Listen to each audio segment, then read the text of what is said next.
go back to my other note. One story that I do think that Phil would want to, at least for me to share, for one of us to share, he was always really proud of this, and I think it showed his tenacity and his dedication to stuff.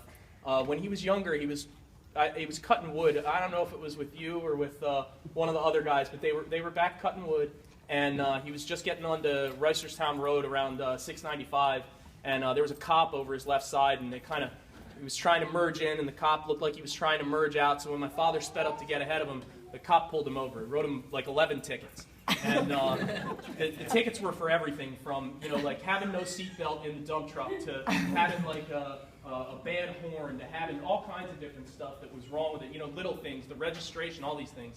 And my old man was pretty ticked off about that, and he decided that he would get the Maryland Annotated Code of Transportation or whatever it is that all these laws sit in, and pretty much looked up all of the tickets that he got. And when he went to court, he sat there while the judge kind of calls up the case, and they get up there, and the cop says his piece, and the cop kind of says, yeah, he gave me a bunch of lip about everything, he made me jump through a bunch of hoops to write him the tickets and all this stuff. And when the judge finally gets to my father and says, hey, the first thing that my father says is, well, look, everything that the cop said is a lie.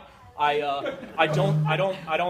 have all this stuff here that supports me, so I'd like to take it ticket by ticket. And he goes to the seatbelt one and he says, look, the guy wrote me a ticket for not having a seatbelt. This is a 1962 Ford dump truck. In 1962, dump trucks didn't have seatbelts. So I'm not sure how I can get a ticket for that instead of just... So the judge waves that one off. And the cracked windshield, well, the crack is in the passenger side, and the annotated code says it has to be in the driver's side. He says, okay, they wipe that ticket off. The horn, it says, I want you to ask the cop under oath, when I sounded the horn, it didn't work at first, but I had to hit it 4 or 5 times, and then it sounded. Did it sound? Yeah, it sounded. So they wiped that ticket off. And after all of these tickets, he gets them pretty much all wiped away or changed into, repair orders or something like that. And the judge bangs the gavel, not guilty, you all go on your way. And as soon as he makes it out of the courtroom, the cop walked up to him and said, hey, you think you made a fool out of me in there, and I'm going to have me and all the rest of my buddies looking out for you.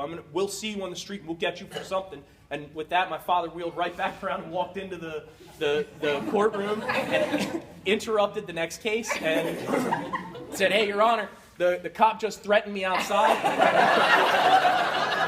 The judge says, bailiff, go get that cop and bring him back in. The bailiff runs out, and while they're waiting for the cop to come back in, the judge, and I think my father ended up striking up a kind of friendship with this judge. And, the judge asked him if he's studying to be a lawyer, and, gives him a lot of credit for being so thorough and stuff. And when the bailiff comes back in, they say, that cop already beat feet, we can't get him back in. And the judge gave my father his business card and said, look, if you ever have trouble with anybody, you give him a call. And my father probably told me that story a half dozen times or 10 times in my life.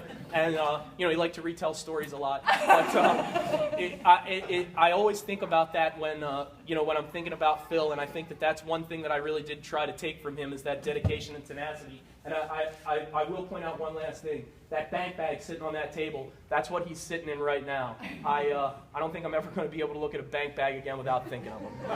So I just wanted to kind of say that. That's pretty much it. Sorry for the second trip.